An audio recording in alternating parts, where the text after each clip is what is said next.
truth is, even the hardest fist learns what it means to be held. Maren Hale had not only learned it, she'd built a life on the refusal to know it. Born on the ragged edge of Cielo County, Texas, she'd been raised in barns and on blisters, under a sky that could choke a man with dust or smother him with heat. Her mother had died when Maren was 10. After that, the ranch, the low gray house in a hollow between two wind-bleached ridges, was both schoolroom and pulpit. Hay in her hair became a kind of crown. She learned to break colts until they respected her leg, to stitch hides with a needle grown used to the grit of wire, to swear at broken planks until they bent back into place. A Hale could do anything, except ask for help.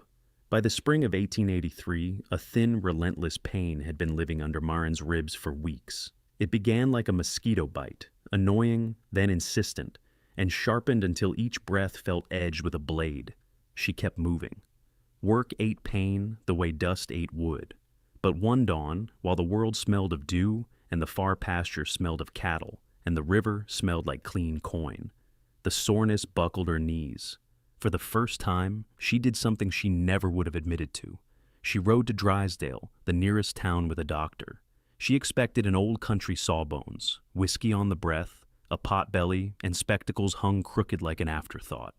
Instead, she walked into the tidy office of Dr. Nathaniel Hart. He was younger than she'd guessed, 30 or so, broad through the shoulders, with the clean lines of someone who'd learned to carry himself in both lecture hall and parlor. He looked like he'd been molded from two worlds, the gentleness of a scholar and the steady hands of a man who could steady a fractured bone.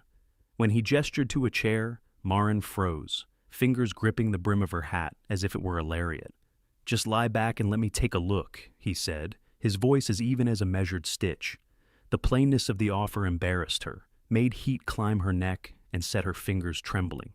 No one had ever spoken to her like that without expecting something in return. She rose so quick the chair scraped the floor. "I don't need any of this," she snapped, the words brittle as winter glass. Pride and pain braided into one. Dr. Hart's eyes were kind but unflinching. "It's your choice, Miss Hale," he said, "but pain has a way of outlasting pride." She stormed back out into Main Street, posture set like a stubborn fence post. People paused in their chores to watch the Hale girl bolt from the doctor's office with the kind of haste normally reserved for the town drunk. Mrs. Ivy Tansley, broom in hand, let her gaze linger. Maren rode away red-cheeked, the pain in her side making each step rougher than the last. That night she told herself she'd been right to run. Men who wished to care could stay in town and fuss with their corsets and china. A rancher mends her own wounds, but the pain would not be shamed into silence. 3 days later, as she rode to check a fence line, the world tilted. Sable, the bay mare she trusted more than most people, stopped, sensing her rider's falter. Maren slid from the saddle and tried to stand. Black spots bobbed at the edges of her sight. She should have sent for Sam Rollins, her father's old partner and the steadier of the two, but the Hale way was to get back in the saddle and finish the job. She gritted her teeth, hauled herself up, and leaned on the horn as if stubborn muscle could outrun sickness. It did not. The pain crawled like fire beneath her ribs. At noon, she collapsed near the water trough, breath stolen from her in sharp, hot waves. For a while she lay with dirt in her mouth and Sable nuzzling her shoulder, the world a small, muffled place. Pride is a heavy thing to haul when your bones are made of stubbornness and denial. It took a neighbor's watchful eye, Sam coming in from the lane, hat off, face creased, to call the doctor. When Dr. Hart arrived, he moved with a calm urgency that left no room for argument. There were no theatrical declarations, no grand promises, just clean hands and decisive words. He carried her to the back of his saddle like she weighed nothing, and the steady beat of his horse and the rhythm of his breathing were a kind of lullaby. At the ranch house, he set her gently on a sofa, opened his bag, and went to work. "You should have come sooner," he said, more to fact than to chastise. "This is how things make trouble." Maren wanted to snap that it was none of his business. Instead, she felt the heat behind her eyes and the strange prickle of shame. She had let a man hold her. The thought of it made her feel both exposed and oddly comforted. He gave her medicine, something bitter and honest, and instructions she couldn't refuse. Days blurred, pain lessened with care. The town watched. Drysdale, with its dusty sidewalks and gossipy corners, loves a story and savors complications.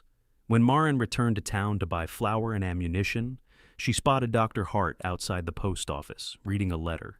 The sight of him, simple and clean, where she was streaked with dust, turned her muscles to water. She ducked behind Sable like a child. "Miss Hale," his voice greeted her, bright as a bell. "Feeling better." "Fine as frog hair," she said, trying to sound like the woman who could ride a cyclone and come out unscratched. The motion to heft the flour bag sent a hot needle of pain through her side.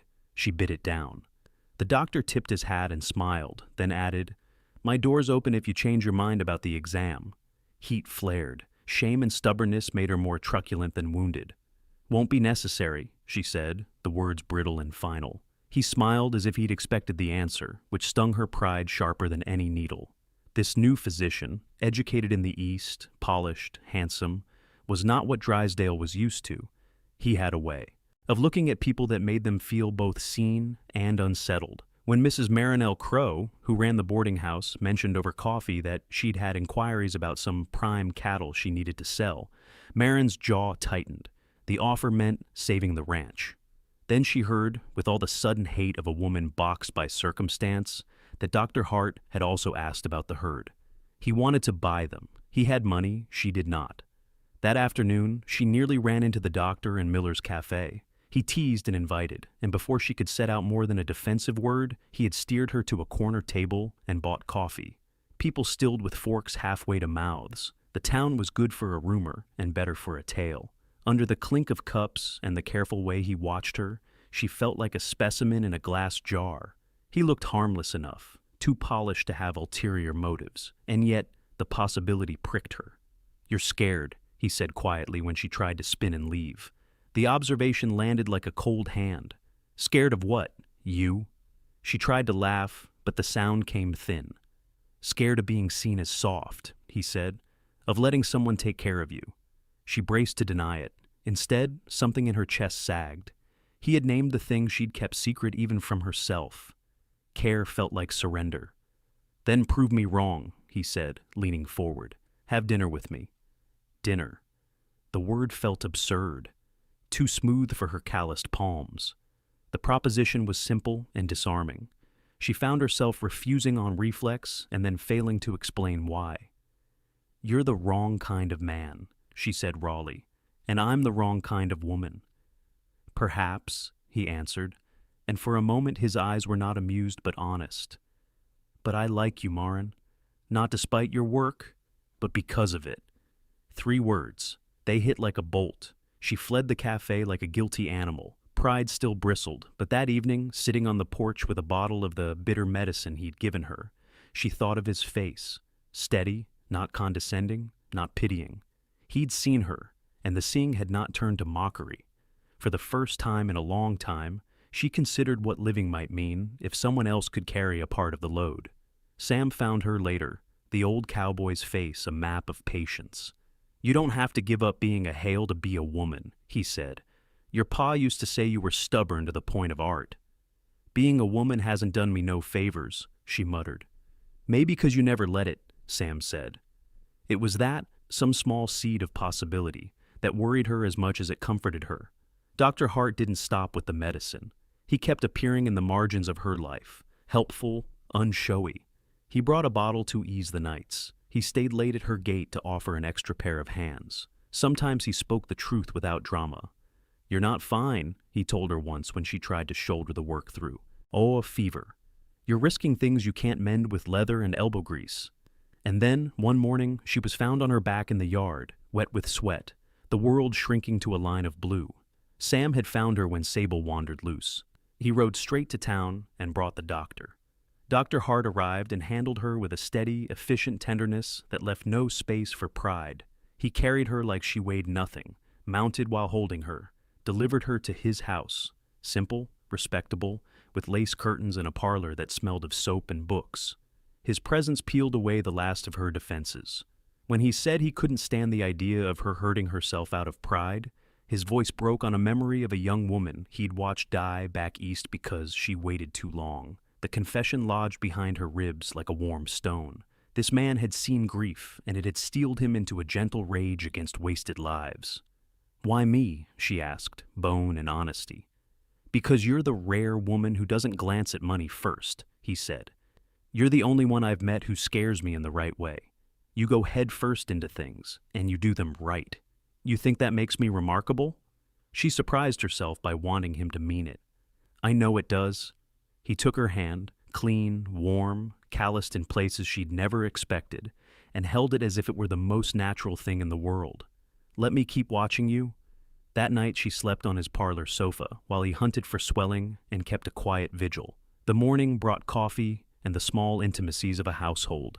The clink of china, the way his hands moved around the sugar bowl, the smell of bacon frying. He told her tales of Philadelphia, of boarding school, and a fiancé who had laughed at his minister's clothes and at his dreams. He'd left because she'd mocked him, he said, and he'd come west to find an honest life rather than a pretense. It was the kind of confession that makes walls fall. When he kissed her, nothing theatrical took place. No sudden fireworks, just an earnest turning toward each other. The kiss was careful, as if both feared a rupture in fragile trust. When it deepened, she understood that what he wanted wasn't conquest, but companionship. People would gossip, the town would wag tongues until their jaws ached. He told her to let them. He had already written off a life that meant less than what he was finding here. That made it easier and harder both. Easier because he refused to let the town define them. Harder because it asked her to believe someone would stand in front of gossip for her. They married small in Mirabelle Crow's boarding house parlor. No fanfare, just honest vows and a few who believed in them. Boot heels tapped against the floorboards. Clarissa Price outdid herself on biscuits and molasses. Their life after that was not a fairy tale, but it was theirs. Mornings of work mirrored and shared, nights of laughter and fierce tenderness, arguments that ended with kisses and a frying pan's apology. He was a poor carpenter and an excellent surgeon. She taught him to mend fences properly, and he taught her to read the inside of old books and to let a broken thing rest. He could not rope a calf to save himself. His first attempts ended with limbs in knots and dirt on his face. But he learned. She learned to let him take the small reins sometimes. Their dances were not made of silk and polish, but of everyday tasks done together. The breakfast that took too long to prepare because of their talk, a roof they patched side by side, a baby that came and changed everything. Children followed, one son, Caleb, who inherited his father's steadiness and his mother's stubborn grin. Later twins, Loon and Mira, who made their house joyous and loud. The ranch prospered not simply because of clever deals, but because two people chose each other again and again. They argued, they misstepped, they found rescue in each other's apology. Sometimes the doctor brewed coffee too strong, and sometimes Maren burned the biscuits, and both were forgiven through laughter. Years later, standing on the porch and watching their son learn to rope, fall, get up, try again, Maren understood something that had cost her more than she ever thought possible. Pride had protected her until it nearly killed her. Letting someone hold your hand was not a loss, it was a multiplication. Hands that had once been used only for mending could cradle, could steady, could build with you. The hard edges of her life had not been sanded away. If anything, they'd been sharpened into something more useful by being held. They had cost, and they had gifts. A life of dust and honest labor stitched around evenings of reading by lamplight and children's laughter. Dr. Nathaniel Hart, who had come west with his heart cracked from a city jilting, had found a home where he could be both learned and rough-handed. Maren Hale, who had learned to be her own savior, learned too that surrender could be brave.